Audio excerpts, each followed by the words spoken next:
नमस्कार दोस्तों।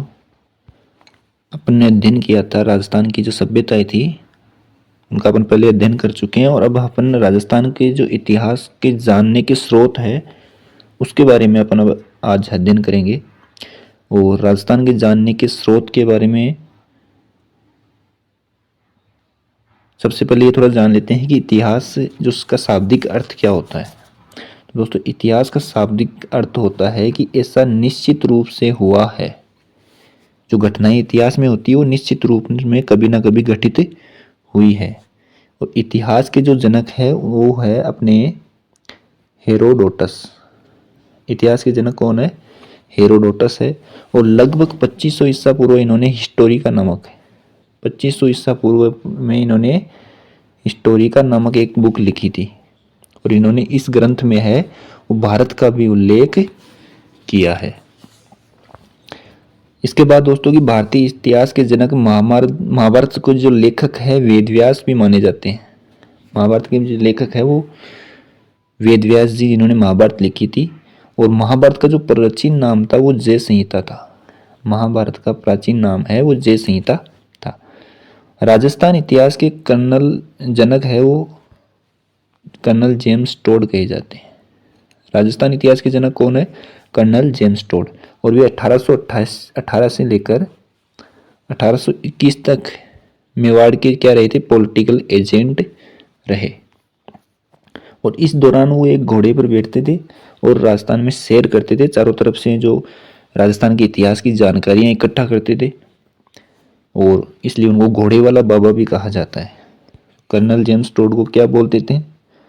Colonel James Tod को घोड़े वाला बाबा भी कहते हैं, क्योंकि वो घोड़े पर बैठे रहते थे, सारे दिन इधर उधर घूमते, गाँव में जाते, वहाँ से राजस्थान का इतिहास की स्रोत है वो उनका पता करते। उनके अलावा उन्होंने बहुत सारे ग्रंथ इकट्ठे किए और उन ग्रंथों को लेकर वो फिर विदेश में चले गए थे, वापस ब्रिटेन चले गए। और उन्होंने एक बुक लिखी, annuls and antiquities of Rajasthan, जिसका 1829 में प्रकाशन करवाया गया। ठीक है। इसके बाद में दोस्तों देखो,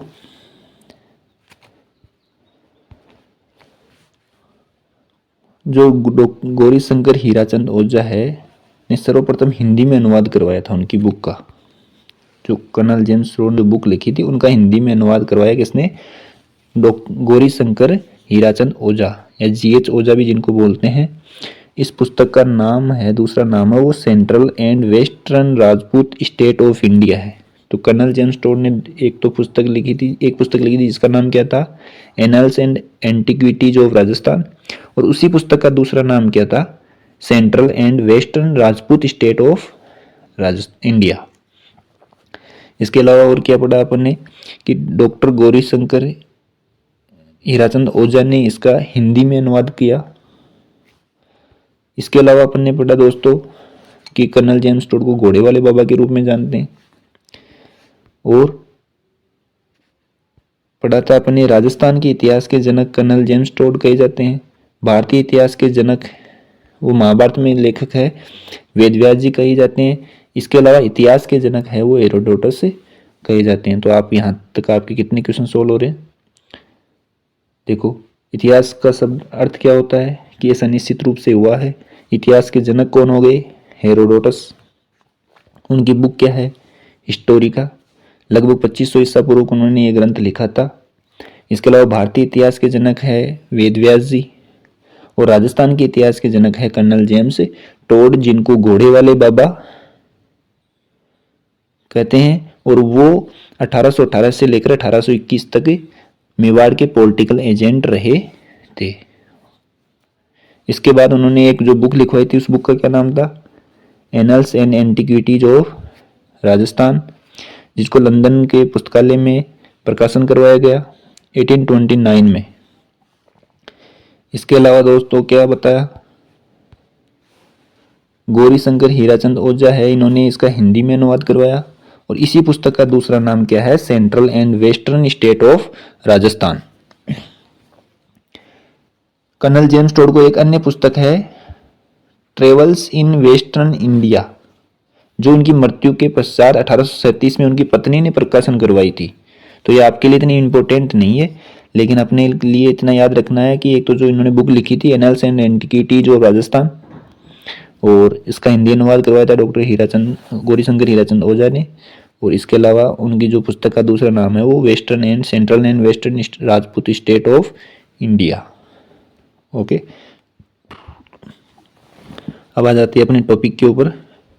टॉपिक था अपना राजस्थान में इतिहास के जानने के स्रोत है। वो स्रोत एक तो आपकी पुस्तकें जो अभी आपने ऊपर जो पढ़ी होगी, दूसरा होगी जो है सिक्के। तो अपने को प्राचीन काल के सिक्के प्राप्त होते हैं, प्राचीन काल के सिक्के प्राप्त होते हैं और इन्हीं सिक्कों का अध्ययन करके अपने राजस्थान के इतिहास के बारे में पता चल जाता है। सबसे पहला अपना क्वेश्चन यही बन जाता है दोस्तों कि सिक्कों के अध्ययन को न्यूमिस्मेटिक्स कहते हैं। सिक्कों के अध्ययन को क्या कहा जाता है? न्यूमिस्मेटिक्स कहा जाता है। भारतीय इतिहास, सिंधु घाटी सभ्यता और वैदिक सभ्यता से सिक्कों का व्यापार वस्तु विनिमय पर आधारित था। ठीक है, सिंधु घाटी सभ्यता से जो प्रमाण मिल रहे हैं वहां पर जो व्यापार होता था वो किस आधार पर होता था? वस्तु विनिमय के आधार पर। और भारत में सर्वप्रथम सिक्कों का प्रचलन है वो 2500 ईसा पूर्व में हुआ। ये मुद्राई खुदाई के दौरान खंडित अवस्था में प्राप्त हुई है। तो अपने भारत के इतिहास में 2500 वर्ष पुरानी है वो मुद्राएं प्राप्त हुई है जो खंडित अवस्था में है, अतः इन्हें आहत मुद्राएं ही भी कहते हैं। और इन मुद्राओं पर विशेष प्रकार के चिन्ह बने हुए हैं, इसलिए इन्हें पंचमार्क सिक्के भी कहते हैं। ये मुद्राएं कैसी थी दोस्तों? तो ये जो मुद्राएं थी वो वृत्ताकार, आयताकार और वर्गाकार रूप में थी। जो अपनी सिंधु घाटी सभ्यता से जो मुद्राएं आहत मुद्राएं प्राप्त हुई है वो वर्गाकार, आयताकार और वृत्ताकार रूप में थी। और इसके अलावा देखो दोस्तों, कौटिल्य के अर्थशास्त्र में इसको क्या नाम दिया गया है? पण या कापार्षण की संज्ञा दी गई है। और ये अधिकांशतः चांदी धातु की बनती थी। तो मुद्राएं किसकी बनती थी दोस्तों? मुद्राएं हैं वो चांदी की बनती थी। आगे अगर अपने इतिहास में आगे चलते हैं तो राजस्थान में चौहानों का शासनकाल आया था। चौहान वंश का शासन स्थापित हुआ, जहां पर सर्वप्रथम अपनी मुद्राएं जारी की थी इन्होंने। और चौहानों ने अपनी मुद्राएं सर्वप्रथम जारी की। राजस्थान में चौहान वंश ने राज्य ने सर्वप्रथम अपनी मुद्राएं जारी की और उन्हें द्रम्स या विशोपक नाम दिया। तो तांबे के उन्हें क्या? द्रम्स या विशोपर। और तांबे के रूपक, चांदी के दिनार, चांदी की तो जो सिक्के होते थे उनको दिनार नाम दिया। चांदी के जो द्रम्स और विशोपक उनकी मुद्राओं के नाम थे। तांबे की जो मुद्राएं थी उनको रूपक नाम दिया और चांदी की जो मुद्राएं थी उनको दिनार है, रूपक है वो चांदी का सिक्का था। एक बात माफी चाहूंगा कि इन्होंने जो मुद्राएं जारी की थी उनमें द्रम्स और विशोपक तो है वो तो चांदी की मुद्रा तांबे की मुद्राएं थी। द्रम्स और विशोपक कौन सी थी? तांबे की मुद्राएं। रूपक है वो चांदी की मुद्रा थी जो चौहान वंश में राजाओं ने जारी की थी। और इसके अलावा जो दिनार है वो सोने की जो मुद्राएं थी, सोने के जो सिक्के होते थे उनको दिनार बोला जाता था। चौहान वंश के बाद में हमारे देश में दोस्तों मुगलों का शासन आता है। और मुगल काल में क्या हुआ दोस्तों? अकबर ने सिक्का ए एलची जारी किया। राजस्थान में अकबर ने सिक्का ए एलची जारी किया और अकबर के जो संबंध थे वो आमेर के जो जयपुर के जो राजा थे, आमेर कहाँ पड़ता है? जयपुर में पड़ता है, उनसे अच्छे संबंध रहे, अतः वहां सर्वप्रथम टकसाल खोलने की अनुमति प्रदान की गई। तो सबसे पहले राजस्थान में टकसाल है वो भी कहाँ खोली गई है? आमेर में। अब आगे थोड़ा सा अपन अध्ययन करते हैं। तो कुछ रियासतों के सिक्के हैं, उस रियासत पे किस वंश का शासन था ये रियासत के बारे में पढ़ेंगे, उस रियासत के वंश के बारे में, और उन्होंने कौन से सिक्के चलाए उसके बारे में अध्ययन करेंगे। तो राजस्थान की रियासतों में सबसे पहले जो सिक्के चलाए थे वो आमेर के शासकों ने चलाए। आमेर है वो कछुआ वंश का राजवंश था। आमेर पर कछुआ वंश के जो लोग थे वो शासन करते थे, राजा। और उन्होंने झाड़ शाही कौन से सिक्के चलाए थे? झाड़-शाही सिक्कों का प्रचलन किया था, क्योंकि इनके झाड़ के रोमान ऐसी बनी होती थी, इसलिए इनको सिक्कों को क्या बोलते हैं, झाड़-शाही सिक्के बोलते हैं। इसके बाद में अगर बात करें तो मेवाड़ के जो राजा थे वहां पर सिसोदिया वंश का शासन था, और सिसोदिया ने चांदोड़ी नाम के सिक्के चलाए जो सोने के सिक्के हुआ करते थे। मेवाड़ का दोस्तों सिसोदिया वंश से पहले गुहिल वंश का भी शासन था, जो इसी शाखा का सिसोदिया है, और दोनों की एक ही शाखा है, दोनों एक ही वंश हैं, लेकिन सिसोदिया है वो सिसोदा गांव से आकर उन्होंने चित्तौड़ पे अधिकार किया था, इसलिए ये वंश है वो सिसोदिया वंश कहलाया। इससे पहले जो रतन सिंह थे लास्ट गुहिल वंश थे, वो गुहिल वंश के साथ, तो वो अंतिम सम्राट हुए थे। इसके बाद में अगर बात करें अपन मारवाड़ में राठौड़ वंश था और उन्होंने विजयशाही सिक्के चलाए। मारवाड़ के गज सिंह राठौड़ ने राठौड़ वंश था मारवाड़, उन्होंने गदिया और या फदिया सिक्के चलाए, जिनको गदिया सिक्के कहाँ के दोस्तों, मारवाड़ के। मारवाड़ में कौन से सिक्के, गदिया सिक्के। जो गज सिंह ने चलाए थे वो गदिया सिक्के थे, और मारवाड़ में ऐसे जो शाही सिक्के थे उनको विजय शाही सिक्के बोलते थे। मेवाड़ के जो लोगों ने सिक्के, राजाओं ने सिक्के चलाए वो चांदोड़ी के सिक्के थे। आमेर के जो कछुआ वंश ने चलाए थे वो झाड़शाही सिक्के थे। और अंग्रेजों के समय जारी मुद्राओं में कलदार या चांदी के सिक्के सर्वाधिक प्रसिद्ध है। सिक्कों के बाद में अगला जो स्रोत आता है अपने इतिहास को जानने का वो है शिलालेख। तो सबसे पहले शिलालेखों के बारे में आपको मैं थोड़ी सी जानकारी देना चाहूंगा कि शिलालेखों का अध्ययन क्या कहलाता है, एपिग्राफी कहलाता है। और भारत में सर्वप्रथम जो शिलालेख बनवाए थे वो अशोक मौर्य ने, चंद्रगुप्त मौर्य का वंशज है अशोक मौर्य महान, ठीक है। तो उन्होंने सबसे पहले शिलालेख बनाना स्टार्ट किया था, और शिलालेखों का जो अध्ययन है उसको एपिग्राफी बोलते हैं। आगे बात करें दोस्तों तो अशोक का सबसे पहला जो अपना शिलालेख की बात करेंगे अपन, सबसे प्राचीन अभिलेख की जो है अशोक का अभिलेख, अशोक का भाब्रू अभिलेख जो जयपुर में है। जयपुर में कहाँ पर है दोस्तों, जयपुर में है वो बेराट में, जिसका प्राचीन नाम था विराट नगर महाभारत समय में। और इस लेख में क्या बताया गया है कि अशोक द्वारा जो बौद्ध धर्म अपनाने के बारे में पुष्टि होती है। जो अशोक का भाब्रू अभिलेख है उसमें क्या बताया गया है कि अशोक ने बौद्ध धर्म को स्वीकार किया था, और ये कहाँ पर है, बेराट में है। बेराट कहाँ पर है दोस्तों, जयपुर में है। और वर्तमान में यह अभिलेख कहाँ है, कोलकाता म्यूजियम में है। वर्तमान में जो अशोक का भाब्रू अभिलेख है वो कलकत्ता में है।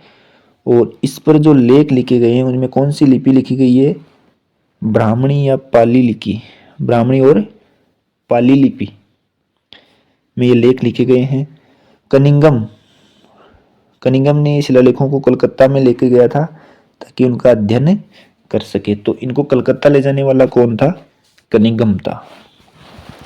आगे बात करते हैं तो अगला है गोसुंडी शिलालेख। अगला कौन सा है, गोसुंडी शिलालेख। गोसुंडी का जो शिलालेख है वो चित्तौड़गढ़ जिले में प्राप्त हुआ है, और ये प्रथम सदी का एक लेख है जो किस भाषा में है, संस्कृत भाषा में है। गोसुंडी शिलालेख है वो चित्तौड़गढ़ से प्राप्त हुआ है और संस्कृत में लिखित है, और इसमें भगवान विष्णु की उपासना की जानकारी मिलती है, ठीक है। तो गोसुंडी शिलालेख में भगवान विष्णु की उपासना के बारे में जानकारी प्राप्त होती है। अगले शिलालेख की बात करें तो वो है चित्तौड़ का शिलालेख। दोस्तों चित्तौड़ शिलालेख है वो 1971 में चित्तौड़ से प्राप्त हुआ, उसकी जो तिथि मिलती है वो है 1971। चित्तौड़ का शिलालेख है और 1971 का शिलालेख है। और इस शिलालेख से ज्ञात होता है कि उस समय मेवाड़ में क्षेत्र में महिलाओं का मंदिर में प्रवेश वर्जित था। चित्तौड़ के शिलालेख में क्या दर्शाया गया है कि उस समय 1971 में के जो काल था उस टाइम पे महिलाओं का मंदिर में जाना वर्जित था। इसके बाद में अपना मोस्ट इम्पोर्टेंट जो शिलालेख आ जाता है वो है दोस्तों बिजोलिया का शिलालेख ये इम्पोर्टेंट है आपके लिए, बहुत ही ज़्यादा मोस्ट है। बिजोलिया का शिलालेख, इसकी रचना किसने की थी? तो रचनाकार थे इसके गुणभद्र और भाषा है इसकी संस्कृत। जो 1117 ईस्वी में शिलालेख को, बिजोलिया कहाँ है दोस्तों? भीलवाड़ा में है। तो यहाँ पे इसको स्थापित करवाया गया था। इस शिलालेख में शाकंभरी के चौहान वंशों का उल्लेख है। शाकंभरी के चौहान मतलब शाकंभरी कहाँ है दोस्तों? तो सांबर में है। सांबर कहाँ है? जयपुर जिले में है। तो शाकंभरी के जो चौहान थे वहाँ उनके बारे में वर्णन मिलता है। जो पृथ्वीराज चौहान थे वो भी शाकंभरी के चौहानों से ही रिलेटेड है। और इस जो लेख है इसके अनुसार चौहानों की जो उत्पत्ति है वो वत्स गोत्रीय ब्राह्मणों से बताई गई है। तो चौहानों की उत्पत्ति से संबंधित जो क्वेश्चन पूछे जाते हैं उनमें भी ये क्वेश्चन आपके लिए इंपॉर्टेंट है कि चौहानों को वत्स गोत्रीय ब्राह्मण कौन से अभिलेख से जानकारी मिलती है? तो वो है अपना बिजोलिया का शिलालेख। अगला जो अभिलेख है वो दोस्तों वो है चीरवा अभिलेख, चीरवा का अभिलेख। और चीरवा का अभिलेख है वो संस्कृत भाषा में 1273 ईस्वी का है, 13वीं सदी का ये शिलालेख है।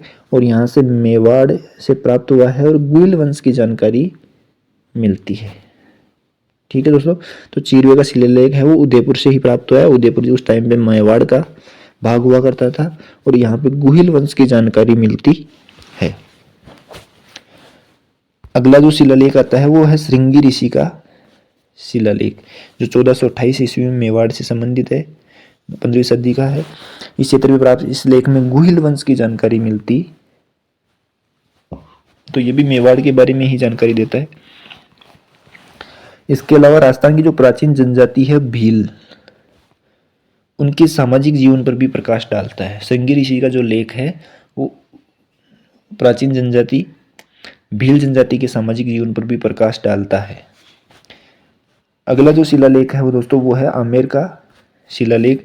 आमेर का शिलालेख है वो कब का है दोस्तों? 1612 का शिलालेख है। और मानसिक प्रथम ने इस शिलालेख की में जानकारी है ये खुदवाया था। किन्होंने? मान सिंह फर्स्ट ने। तो इन्होंने क्या लिखवाया इन्होंने? तो इस शिलालेख में क्या जानकारी मिलती है दोस्तों? इस शिलालेख में जानकारी मिलती है कि एक तो आमेर क्षेत्र है वो जम्मू और रामगढ़ दुर्ग बनवाए जाने का उल्लेख है। आमेर में जम्मू और रामगढ़ दुर्ग, क्या दोस्तों कि आमेर में जम्मू और रामगढ़ दुर्ग बनाने के बारे में जानकारी कहाँ से मिलती है? वो अपने को आमेर के शिलालेख से मिलती है, जहाँ पे कछवा वंश का राजवंश था, वहाँ का शासन चलता था। इस लेख में कुशवाहा वंश को वंश तिलक कहा गया है। तो कछवा वंश को रघुवंश तिलक किस अभिलेख में कहा है? आमेर के अभिलेख में। तो ये याद रखना है। इसके अलावा दोस्तों कुशवाहों की उत्पत्ति श्री राम के बड़े पुत्र कुश से मानी जाती है, ये भी इस अभिलेख में है। ठीक है दोस्तों, आगे चलते हैं। नेक्स्ट है राज प्रशस्ति। राज प्रशस्ति भी एक बहुत बड़ा स्रोत है राजस्थान के इतिहास को जानने का। कहाँ पर है दोस्तों? तो ये राजसमंद में है। ठीक है, राज प्रशस्ति कहाँ है? राजसमंद में। और इसको 1676 में मेवाड़ के राणा राज सिंह ने राजसमंद झील के किनारे बनवाया था। ठीक है, तो राज प्रशस्ति है। और राज प्रशस्ति किसने लिखवाई थी? मेवाड़ के राणा थे राज सिंह ने। कौन सी झील के किनारे? तो राजसमंद। और ये राजसमंद झील का निर्माण भी किसने करवाया था? महाराणा राज सिंह ने ही करवाया था। इसका जो उत्तरी भाग है, जो नॉर्थ पोल है इसका उत्तरी भाग है, उसको क्या बोलते हैं? नौचौकी बोलते हैं। और यहीं पर 25 काले संगमरमर की शिलाओं पर मेवाड़ का संपूर्ण इतिहास उत्कीर्ण है। तो कितनी शिलाएं हैं राज प्रशस्ति में? जो अभिलेख है उसमें 25 शिलाओं पर किसकी बनी हुई है? संगमरमर की निर्मित है। वहां पर पूरे जो मेवाड़ है उसका इतिहास लिखा हुआ है और जिसे राज प्रशस्ति के नाम से जाना जाता है। यह संसार की सबसे बड़ी प्रशस्ति या लेख है। तो संसार की सबसे बड़ी प्रशस्ति भी कौन सी है? राज प्रशस्ति ही है, जो राजसमंद झील के किनारे है। और महाराणा राज सिंह ने 1676 में 17वीं शताब्दी में इसको बनवाया था। इसके सूत्रधार कौन है दोस्तों? रणछोड़ भट्ट तेलंग इसके सूत्रकार। इसकी रचना किसने की? राज प्रशस्ति की रचना करने वाला कौन थे? रणछोड़ भट्ट तेलंग। और इन्होंने क्या लिखा था? अमर महाकाव्य वंशावली की रचना की थी। ठीक है दोस्तों। इसके अलावा कुछ शिलालेख है जो फारसी के शिलालेख है। ये तो अपने संस्कृत के या जो हिंदी के शिलालेख है वो आगे। इसके अलावा अगले जो शिलालेख है वो है फारसी शिलालेख। तो जो भारी आक्रांता हुए थे उन्होंने भी कुछ शिलालेख लिखवाए थे। उनके साथ जो विद्वान आए थे उन्होंने कुछ लेख लिखे थे। तो उनमें सबसे पहले आ जाता है 2.5 दिन का झोपड़ा का लेख। 2.5 दिन का झोपड़ा का लेख। तो ये 2.5 दिन का झोपड़ा कहाँ है दोस्तों? तो सबसे पहले तो ये है अजमेर में। किसने बनवाया था इसको? तो कुतुबुद्दीन ऐबक ने इसका निर्माण करवाया था। कौन सी भाषा है? तो फारसी भाषा। तो फारसी अभिलेख पढ़े तो फारसी भाषा में ही लिखे जाएंगे। और यह भारत का सर्वाधिक प्राचीन फारसी लेख है। सबसे प्राचीन फारसी लेख कौन सा है दोस्तों? वो है 2.5 दिन का झोपड़ा का लेख है। वो सब फारसी भाषा का सबसे प्राचीन लेख है। जबकि संस्कृत भाषा का सबसे प्राचीन लेख है वो अशोक का जो भाब्रू अभिलेख है वो है। इसके अलावा चौहानों ने सबसे पहले अपन ने पढ़ा था कि सिक्के जारी किए थे। ठीक है। तो एक बार थोड़ा सा टॉपिक में वापस आ जाते हैं। अगला जो आपके जो फारसी भाषा में जो लिखित लेख है उनमें है दाही बी पीर की दरगाह का लेख। दाही बी पीर की दरगाह का लेख ये कहाँ पर है? 1303 में इसको कब करवाया गया था? 1303 में इसका उत्कीर्ण करवाया। और कहाँ पे? चित्तौड़ में इसको उत्कीर्ण करवाया गया था। और फारसी भाषा में लिखा हुआ है अलाउद्दीन खिलजी ने चित्तौड़ पर आक्रमण किया और उसके नाम उसने क्या रखा फिर चित्तौड़गढ़ का? खिजराबाद। खिजर खां के नाम पर खिजराबाद रख दिया उन्होंने। ठीक है दोस्तों। इस अभिलेख में क्या जानकारी मिलती है? धाईबी पीर के जो लेख है उसमें क्या जानकारी मिलती है आपको कि 1303 में चित्तौड़गढ़ में इसका निर्माण करवाया गया। 1303 में किसने आक्रमण किया था? अलाउद्दीन खिलजी ने चित्तौड़ पर आक्रमण किया। और उनका जो बेटा था खिजर खां, उस खिजर खां के नाम पर इन्होंने चित्तौड़ का नाम क्या रख दिया? खिजराबाद रख दिया। अगला विलेख चलते हैं, बात करें तो शाहबाद का लेख।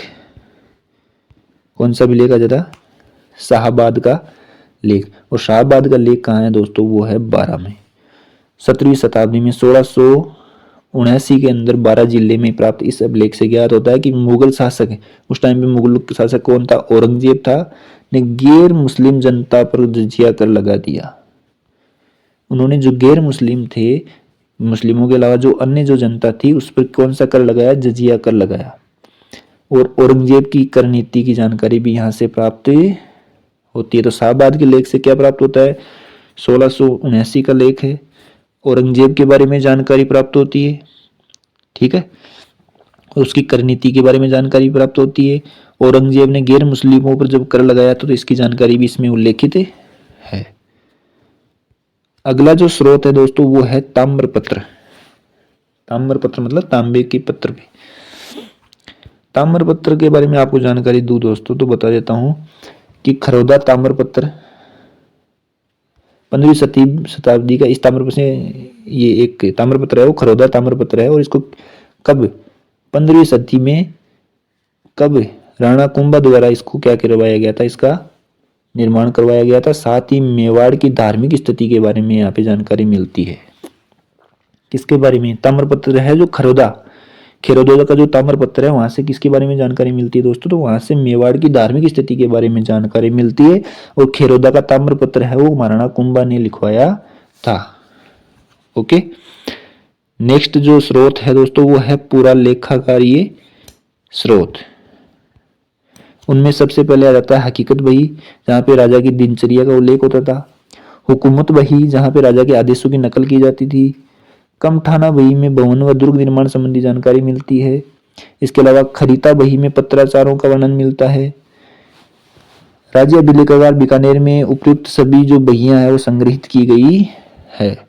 और राष्ट्रीय पुरालेख विभाग कहाँ है? दिल्ली में स्थित है। और कमठा लाग भी एक प्रकार का टैक्स होता था।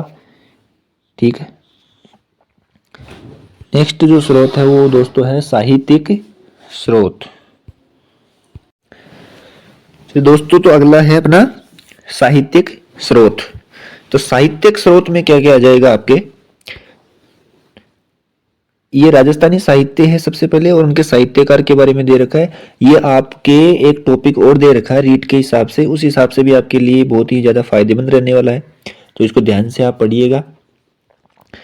तो सबसे पहले जो साहित्य के बारे में जानकारी पढ़ते हैं, तो राजस्थानी साहित्य में पृथ्वीराज रासो, जो पृथ्वीराज रासो है वो किन्होंने लिखा था, साहित्यकार थे चंद्र बरदाई ने। जहां पे राजस्थान के बारे में, राजस्थान के जो राजा है उनके बारे में जानकारी मिलती है।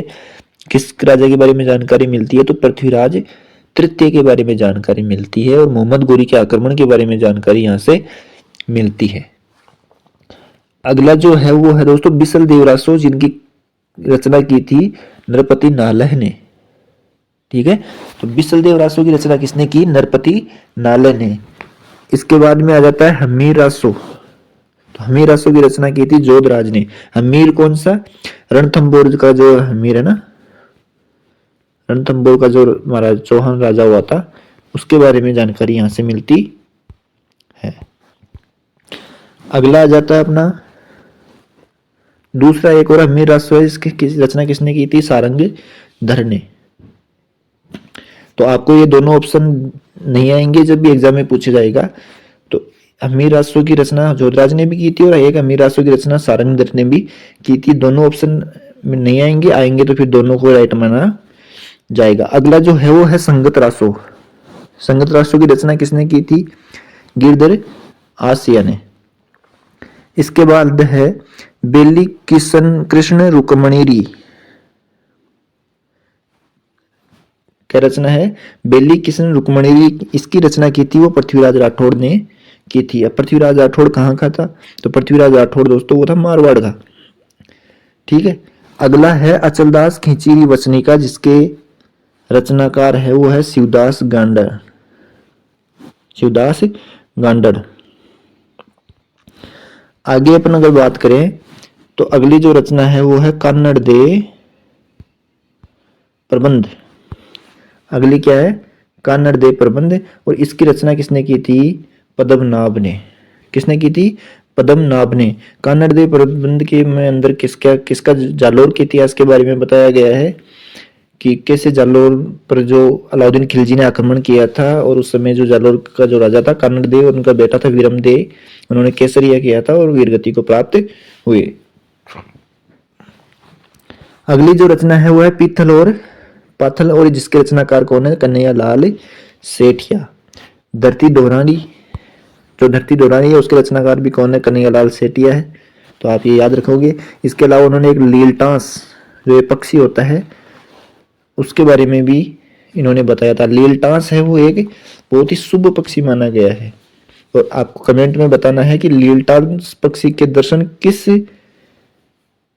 दिन शुभ माने जाते हैं, कि उस दिन अगर लीलटांस पक्षी के दर्शन हो जाते हैं तो सबसे शुभ माना जाता है। आगे है रूठी रानी और चेतावनी राज चुंगटिया। ये किसने लिखा था, केसरी सिंह बारट ने लिखे थे। रूठी रानी और चेतावनी राज चुंगटिया नामक जो साहित्य है उसकी रचना केसरी सिंह बारट ने की। इसके अलावा राजस्थानी कहावता, ये मुरलीधर व्यास जी की रचना है। राजस्थानी शब्दकोश अब सीताराम लालच की रचना है। नैन श्री ख्यात, नैन श्री ख्यात किसकी रचना है, वो है दोस्तों मुणोत नैनसी जी की। और मुणोत नैनसी जी की एक और रचना है जिसका नाम है मारवाड़ रे प्रगनारी विगत। ठीक है, ये हो गए अपने राजस्थानी साहित्य। ये इंपॉर्टेंट राजस्थानी साहित्य जिनके बारे में, इतिहास के बारे में अपने को जानकारी मिलती है। तो ये आपके जो साहित्य का जो टॉपिक है रीट में, उसके लिए भी दृष्टि से भी महत्वपूर्ण है। तो यहाँ इसके अलावा भी आपको बहुत पढ़ना पड़ेगा, लेकिन इतना आपके लिए हेल्पफुल हो सकता है दोस्तों। तो आगे चलिए संस्कृत साहित्य। तो संस्कृत साहित्य में सबसे पहले आ जाता है पृथ्वीराज विजय, जो किन्होंने लिखी थी, जयानक ने। इसमें भी मोहम्मद गोरी के आक्रमण और पृथ्वीराज के बीच में जो तराइन का युद्ध हुआ था उसके बारे में जानकारी मिलती है। अगला जो महाकाव्य है वो हमीर महाकाव्य है, जिसकी रचना नयनचंद सूरी ने की थी। ठीक है, तो हमीर रासो की रचना किसने की थी दोस्तों? अभी आया था हमीर रासो, सारंगधर, है ना। और एक और थे जिनका नाम था जोधराज, ठीक है।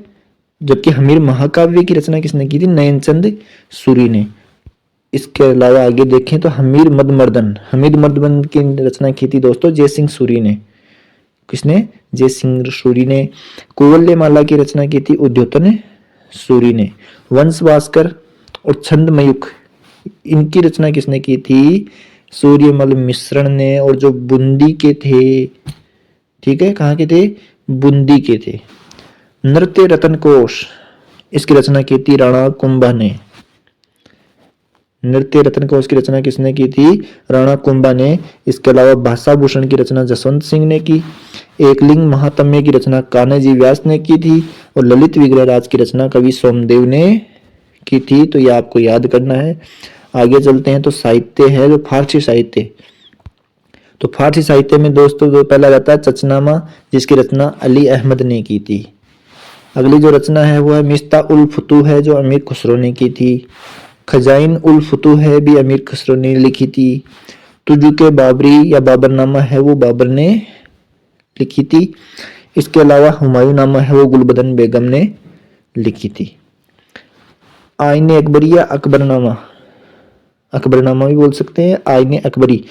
तो अकबरनामा सही नहीं होगा दोस्तों, इसमें आईने अकबरी है वो अबुल फजल ने उसकी रचना की थी और ये इसका एक पार्ट है ना। तुजुके जहांगीरी है वो जहांगीर ने लिखी थी। तो यहाँ पे तो आप याद रख सकते हो, तुजुके जहांगीरी है वो जहांगीरी ने अपने लिखी थी। यहाँ पे बाबरनामा है वो बाबर ने लिखा था, ठीक है। और अकबर के बारे में लिखने वाले ज्यादातर थे वो अबुल फजल ही लिखते थे। इसके अलावा तारीख ए राजस्थान की रचना है वो कालीराम कायस ने की थी। और वाकिया ए राजपूताना है वो मुंशी ज्वाला सहाय ने इसकी रचना की थी। तो ये हो गए दोस्तों आपके राजस्थान के इतिहास के स्रोत।